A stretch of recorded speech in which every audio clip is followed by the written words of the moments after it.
Hello, I'm Michelle Hussein, and welcome everyone to this very timely conversation with the expert who has been at the forefront of fighting infectious disease in the United States for well over 30 years.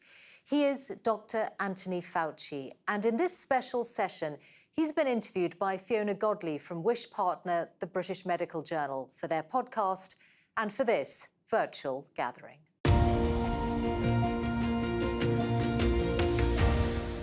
Welcome to this special BMJ interview with Dr. Anthony Fauci, Director of the National Institute of Allergy and Infectious Diseases in the United States. I doubt there will be many of you who have not heard of Dr. Fauci. He is the US government's top infectious disease expert. He has led the US National Institute of Allergy and Infectious Diseases for nearly 4 decades and is at the forefront of the US response to the COVID-19 pandemic.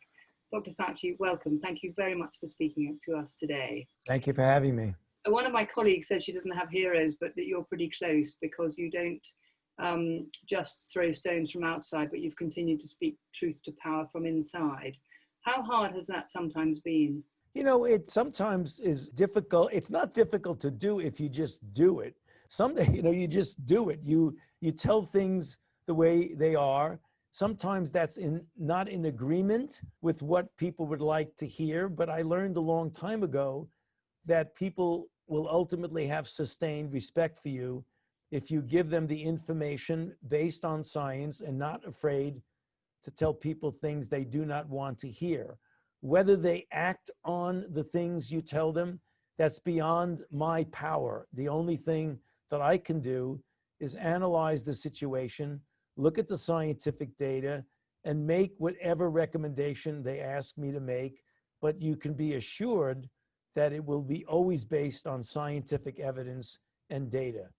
One of the issues that has come up very potently in the pandemic have been the impact on Black and ethnic minorities, people of color being more affected by COVID-19. I wonder how you think we can use this moment to address the racial disparities in health. Yeah, it is a very unfortunate situation that not only with COVID-19, but with other diseases, there has been disparity. We see that clearly in the United States with HIV. If you look at the population of African Americans, it's about 13% of the United States population, and well over 40-45% of all the new cases are among African Americans.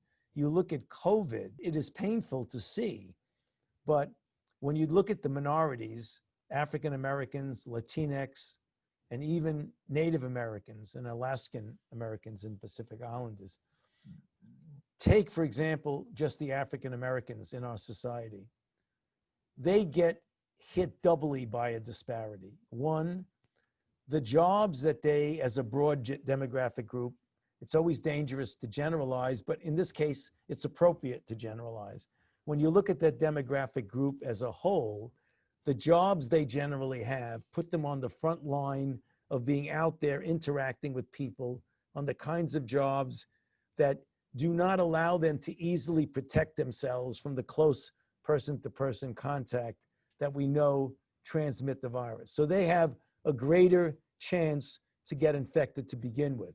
Then when you look at the statistics of what is the thing that determines if someone is going to develop a severity of a complication that would either put them in the hospital or even lead to their death. And you go through them, and it's very clear that African Americans have a disparately larger percentage of the underlying conditions that lead to a serious outcome. Diabetes, hypertension, cardiovascular disease, obesity, all of the things that when you go down and look and you say, well, if that's the case, are you sure that that's the case? Well, you look at the numbers and look at the number of hospitalization per 100,000 and look at African Americans compared to whites or the general population, and it's multiples larger than that. So if there's anything that we can get out of this is, first of all, there's something that we can immediately do, is to focus and concentrate resources and accessibility to immediate diagnosis and care and contact tracing in areas that are demographically overrepresented by African Americans. But the thing that we can do that's probably more important is if ever there was a time when a disease shined a bright light on the disparities in health, which we're not going to fix in a week or a month or a year. It's the result of decades and decades of those social determinants of health that have allowed African Americans to be in a situation where they have a greater degree of diabetes, heart disease, hypertension, obesity. There are so many things that go into that.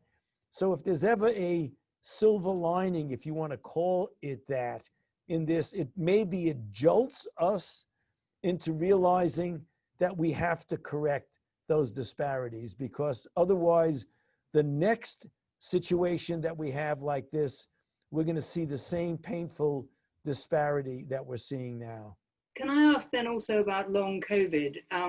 It seems that, that the original public health messaging was that vulnerable and elderly should be, protected and cared for. But long COVID represents this sense that maybe younger people who get infection don't go to hospital, don't get very seriously ill, but then have this prolonged multi-system illness. I wondered if now that these figures are emerging and people affected with long COVID, does this change the public health messaging at all in your mind? It doesn't change my public health messaging, because I have always said, although you realize that when you look at hospitalizations and deaths, there's a bar graph that shows, the younger people, it's a little bit of a blip and then it goes up when you're 75 up through 85 plus. Hospitalizations and death are clearly more prevalent there. But the other thing that I've said is that we're learning week by week and month by month about this disease. And I don't think it's safe to say that because young people don't wind up in the hospital and die when they get infected, because most of them have minimum symptomatology, that we need to pay attention to what the long range effects are, because we're starting to see things that are what we call emerging information. There's no way to make any definitive statement, but clearly there are people who have been sick enough to stay home and maybe not even be in the hospital, who when they recover virologically, all of a sudden you look at how long it takes for them to get back to normal. And there are reports that say it takes weeks to a month. But then the more you look at it, there are some people who go for a significant period of time with myalgias, fatigue, what they refer to as brain fog, or just inability to concentrate.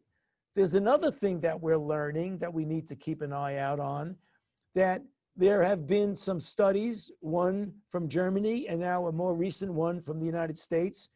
When you look at the cardiovascular effects, even on people without symptoms who've recovered virologically, and you do MRIs on them, on their hearts, and you see that there's a degree of inflammation that might even be asymptomatic.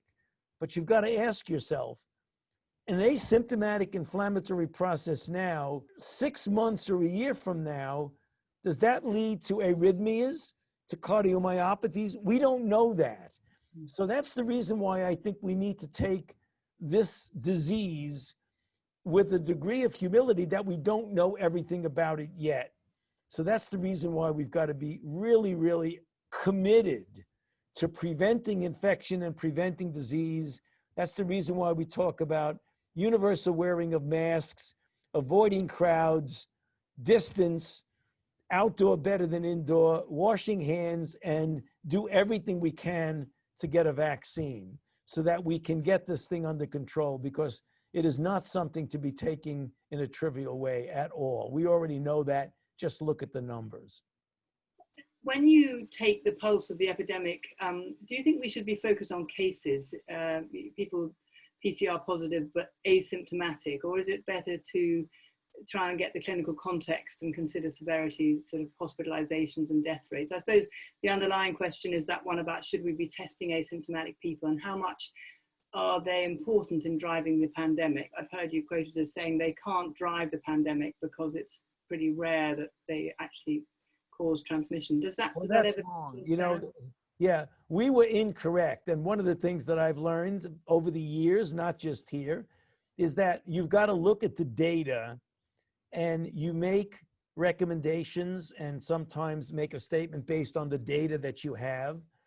But you've got to be humble enough and flexible enough as the data evolves and you learn more that you may need to change your guidelines, change your recommendations. What we did not know early on was that about 40 to 45% of the cases are asymptomatic. And recent modeling studies show that perhaps up to 50% of the transmissions occur from an asymptomatic person to an uninfected person. So we cannot ignore asymptomatic infection because that is a major component of the outbreak. And that is the reason why we saw community spread. And community spread, the insidious thing about community spread is that it becomes so difficult to do identification, isolation, and contact tracing when the asymptomatic carriers about, who did you come into contact with? Well, I have no idea because they were asymptomatic. That becomes a real problem. I gather you continue to see patients. I wondered how that's possible and why is that important to you? I think people may be surprised to hear you continue to see patients given everything else you're doing. Well, I do. And the reason I do is that, I wear a number of hats. As you know, I'm as a researcher, as someone who runs a large institute, the policy issues I'm in right now. But if you ask me what my underlying identity is that always grounds me in the reality of what we need to do and gives me insight into the kind of emphasis we need is my identity as a physician. So if I were to pick one thing that was me, that was Tony Fauci, it was a physician. I'm a scientist to be sure, but I'm a scientist because I'm a physician scientist. I'm not a scientist in a vacuum. I'm a scientist that's a physician scientist. And it really helps me to understand disease, understand pathogenesis, where you get to see people, but also to understand the impact it has on them. And it inspires me. I think it gives me energy to know what it is that I'm dealing with firsthand, the way I did with Ebola, the way we're doing now with the diseases, and certainly what I did for a very long time with HIV. I think my understanding of HIV, the questions that need to be answered, is very much rooted in my intensive clinical experience that I had in persons living with HIV from the very beginning, from the 1980s. And Dr. Fauci, a final question then, how will the pandemic end? I believe it will end with an effective and safe vaccine that ultimately will be widely distributed throughout the world. But that is going to happen together with public health measures. I don't think it's going to be like measles, where it's 98% effective, even though it's a highly transmissible virus. You can essentially eliminate it in certain countries, the way we have successfully done, except when the anti-vaxxers don't want to get their kids vaccinated. I think if we get a reasonably good vaccine and have widespread coverage, and we do that so that gradually we get it down to essentially no disease at all. But you're not going to do it only with a vaccine. You got to do it with a vaccine together with public health measures until the overall umbrella of protection essentially is all over the world. That's not going to happen in a few months. It's probably going to take a year or two to happen. Dr. Fauci, thank you very much indeed for talking to us today. Thank you for having me. I appreciate you giving me the opportunity to be with you.